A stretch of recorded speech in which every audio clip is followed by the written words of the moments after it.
Assalamualaikum warahmatullahi wabarakatuh. Sudah siap untuk pembelajaran kita kali ini?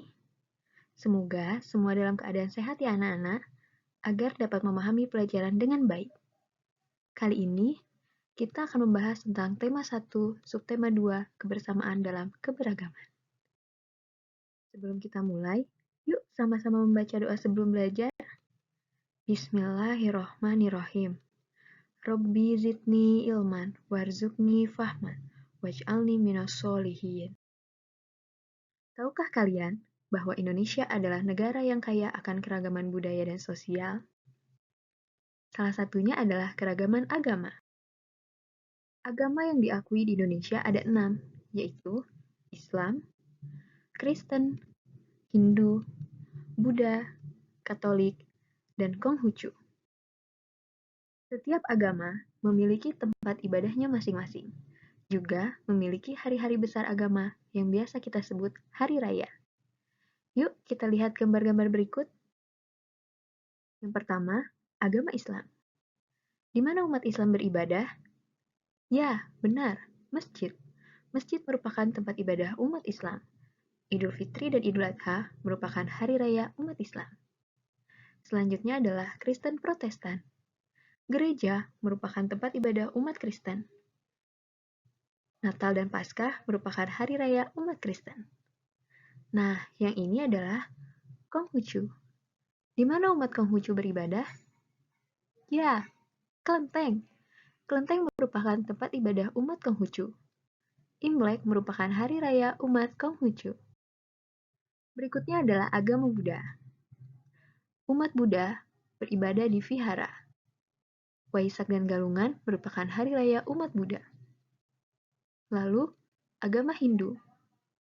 Pura merupakan tempat ibadah agama Hindu. Hari raya Nyepi merupakan hari raya umat Hindu. Dan yang terakhir adalah Katolik.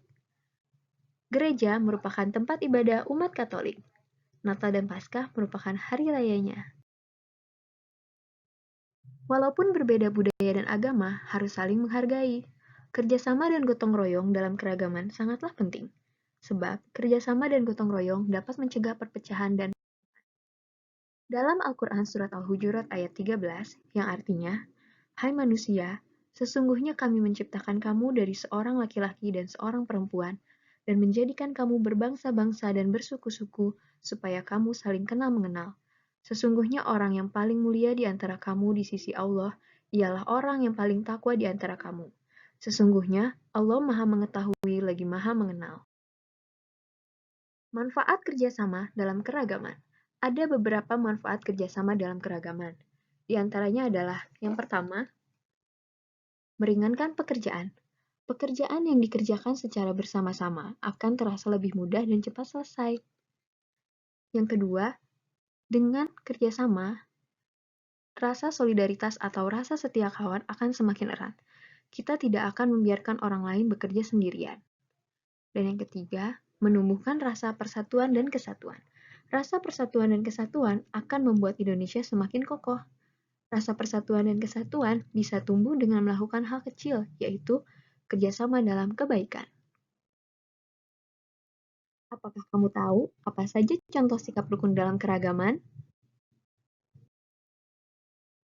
Contoh sikap rukun dalam keragaman diantaranya adalah yang pertama, gotong royong. Contohnya membersihkan kelas atau menghias kelas bersama-sama. Yang kedua, menghormati atau mempersilahkan teman yang mau beribadah, khususnya toleransi antar teman yang berbeda agama. Yang ketiga, berdiskusi dengan teman atau kerja kelompok. Dan yang keempat, kerjasama dalam tarian berkelompok. Nah, sekarang kita akan membahas tentang tarian berkelompok. Masih ingat tari Bungong Jempa berasal dari mana? Ya, tari Bungong Jempa berasal dari Aceh. Formasi tari Bungong Jempa yang pertama adalah penari secara bersama membentuk formasi pola lantai horizontal, seperti pada gambar. Yang kedua, penari bergerak menyebar membentuk formasi pola lantai setengah lingkaran. Yang ketiga, penari bergerak ke depan membentuk formasi pola lingkaran. Dan yang keempat, penari bergerak menyebar dan saling berpasangan. Berikutnya adalah tari kupu-kupu. Dari mana asal tari kupu-kupu?